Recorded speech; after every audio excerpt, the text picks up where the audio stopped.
Jason was a young man living in a small town. He was 24 years old and had big dreams. He worked in a local bookstore and spent his free time reading novels and writing stories. But Jason wanted more from life.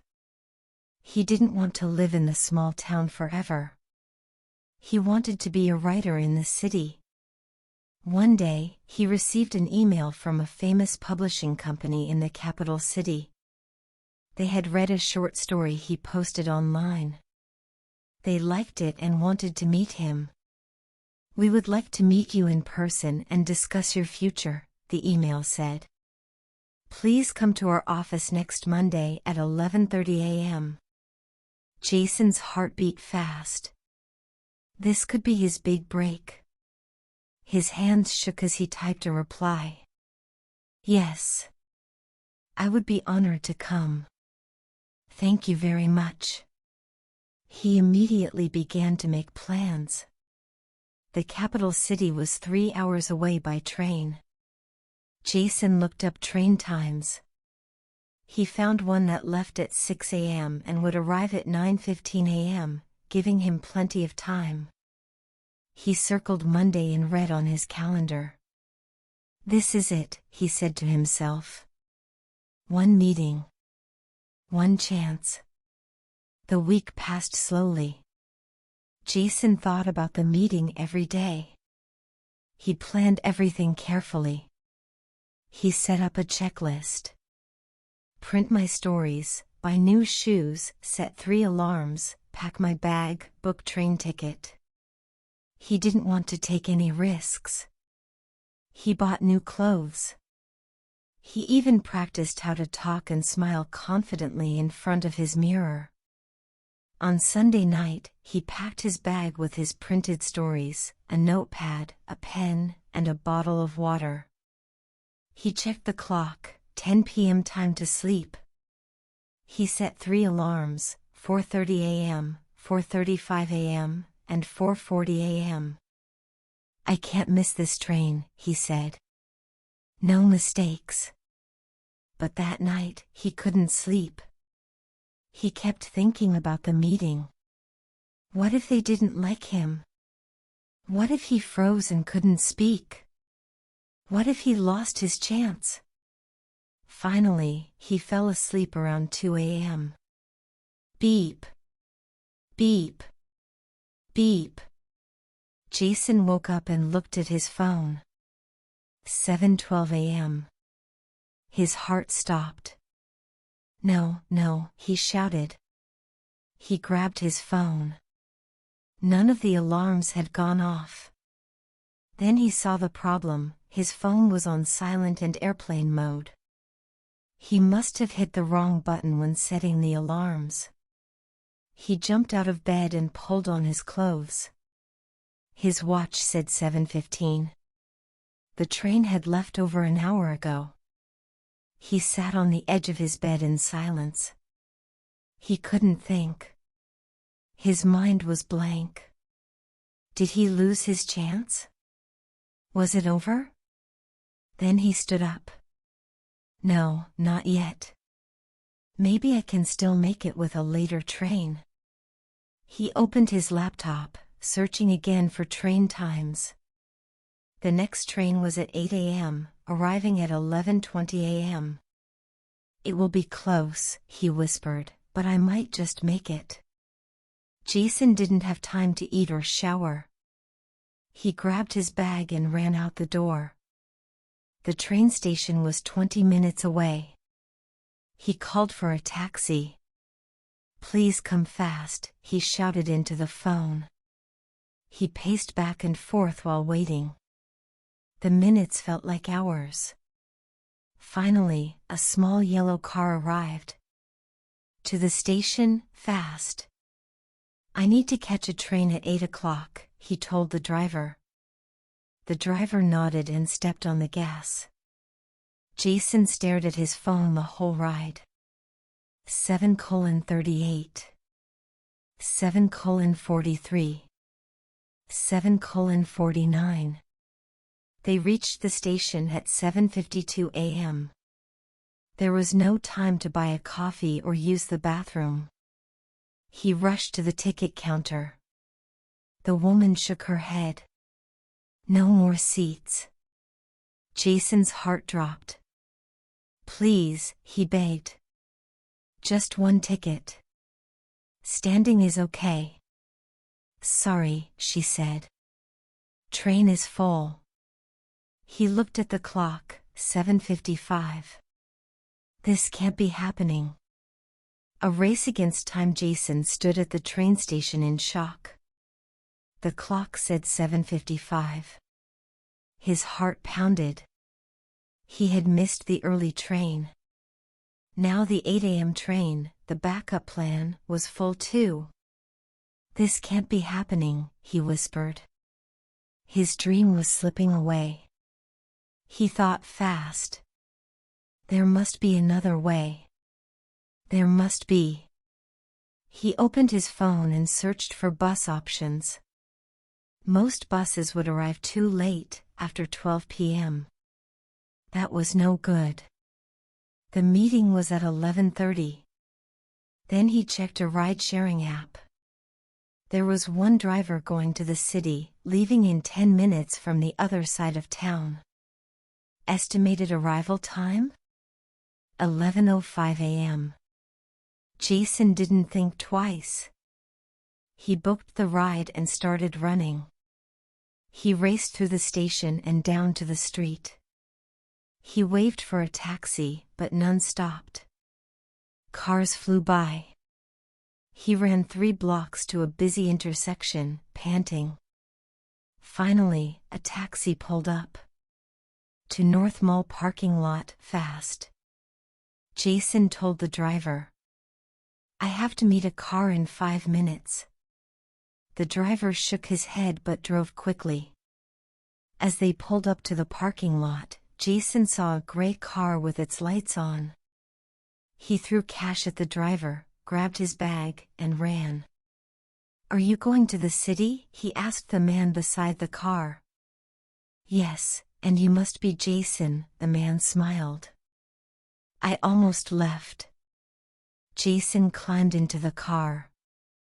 It smelled like fast food and cheap perfume, but he didn't care. His chest ached from running. He closed his eyes. The driver, whose name was Kevin, seemed friendly. So, got something important in the city? He asked, sipping on a soda. Yes, Jason replied. I have a meeting with a publisher. They want to read my stories. It's my big chance. Wow. That's cool, Kevin said. You're a writer? Jason nodded. Trying to be. Don't worry, Kevin said. We'll get you there. The highway was busy but moving. Jason looked at the time, 8:35 a.m. He still had nearly 3 hours before the meeting. He allowed himself to breathe for the first time that morning. He looked out the window. Trees and farms rushed past. He thought about his father, who always told him that people make their own luck. You planned everything, he told himself. You made one mistake. But maybe luck is giving you another chance. At 9:15 a.m., halfway to the city, the car hit traffic. Kevin sighed loudly. Must be an accident up ahead. Jason checked the map. The arrival time changed, 11:10 a.m. 11:28 a.m. His hands began to shake. Only 2 minutes to spare. Is there another road? Jason asked. Kevin studied the map. It's risky, but I can try a side road. Might be faster. Jason didn't hesitate. Do it. The smaller road twisted through hills and forests. It had many sharp turns and bumps. Kevin drove fast. Jason held on tight. His phone buzzed. It was an email from the publishing company. Looking forward to meeting you at 11:30 a.m. Please don't be late. He swallowed hard. I won't, he whispered. At 11:20 a.m., the buildings of the city finally appeared on the horizon. Jason gave Kevin the address. 10 more minutes.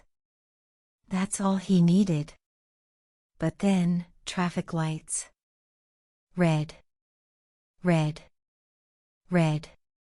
Jason stared at each one as if he could make them change by force. 11:26 a.m. They turned the last corner. The tall building came into view. There, Jason pointed. That's it. Kevin stopped the car. Jason jumped out and yelled a quick, "Thank you." He ran through the glass doors of the building, breathless and sweating. The elevator took forever. 11:29 a.m. When it finally opened on the 12th floor, he raced out. There was a front desk. A woman looked up. "Jason Carter?" she asked. Jason nodded, bending over to catch his breath. "They're waiting for you," she said. "Room 3. Jason walked toward the room, breathing deeply. "You made it," he told himself. "You made it." But one last thought crossed his mind, will it matter that I almost didn't? He opened the door to find two people sitting at a table, one man and one woman. The woman smiled warmly. "You made it," she said. "We were starting to worry."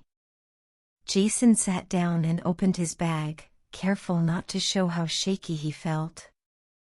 "Sorry I'm not early," he said. "I missed my train but found another way.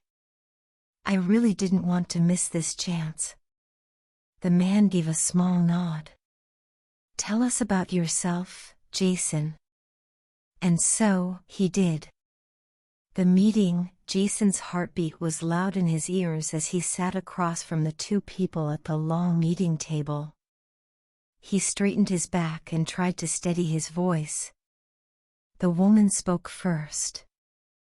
Her name was Ms. Liang, and she was a senior editor. The man introduced himself as Mr. Davis, the head of new talent development. "We don't usually reach out to small-town writers," Mr. Davis said, flipping through Jason's printed story. "But something about your writing caught our attention." Jason gave a nervous smile. "Thank you. Writing is everything to me. I've been writing stories since I was 10. Ms. Liang nodded. "Can you tell us what inspired the story you shared online?" Jason's eyes lit up. "It was based on something that happened in my town, a boy who dreamed of flying and built his own wings. Everyone laughed at him, but he kept trying anyway." Mr. Davis looked up. "And do you feel like that boy sometimes?" Jason gave a small laugh. "Yes. Especially today." For the next 20 minutes, they asked him questions about his writing process, his other stories, and his future goals. Jason explained how he wrote late at night after work, how he studied his favorite authors, like Ray Bradbury and Haruki Murakami, and how he wanted to write stories that made people dream. Ms. Liang leaned in slightly. "Your ideas are strong. Raw, but creative." Jason's hope rose. Mr. Davis spoke more seriously. "But being a writer is about more than talent. It's about being reliable, professional, and always prepared. One missed deadline can ruin everything." Jason's stomach dropped. He knew what was coming. Mr. Davis looked at him directly. "You were nearly late today. Tell us the truth, what happened?" Jason paused. This was the moment. Lie, and maybe protect himself, or be honest, and risk losing everything? He looked down for a second, then met their eyes. I messed up, he said clearly. I set 3 alarms, but I made a mistake. I accidentally put my phone on airplane mode. I missed my first train. I ran all across town and found a rideshare at the last minute. I was almost late. But I did everything I could to get here. Silence filled the room for a moment. Ms. Leung raised an eyebrow. You could have called. I thought of that, Jason replied. But I was scared. I didn't want to sound unprofessional. Then the ride was so fast, I thought I'd reach just on time. I see, she said, writing a note. Then Mr. Davis asked, why should we trust you with deadlines? With book deals? Jason looked him in the eye, his voice steady now. Because I won't make the same mistake again. I've never wanted anything this badly. I fought to be here. Maybe I didn't do it perfectly, but I didn't give up. I'll never stop trying to prove I'm worth this chance. Both editors were quiet. Ms. Leung glanced at Mr. Davis. He gave a small nod. Let's do this, Ms. Leung said. We'll take a chance on one of your short stories. A small collection. Jason's mouth opened in surprise. Really? Don't thank us yet, Mr. Davis said. There will be deadlines. Monthly meetings. And edits. A lot of edits. You'll start as part of our new writer program. If it goes well, maybe we talk about a full book in the future. That was all Jason needed. I'll do whatever it takes, he said, his voice full of relief, pride, and joy. By the time Jason left the office, it was just past noon. The sun was high in the sky. He stepped outside and stood still for a moment. The city was loud around him, cars, voices, footsteps, but in his heart it was quiet. Peaceful. He had done it. Not perfectly. Not gracefully. But he had shown up. That was what mattered. Back on the train home that evening, Jason sat by the window, notebook in hand. He wrote the title of a new story at the top of the page.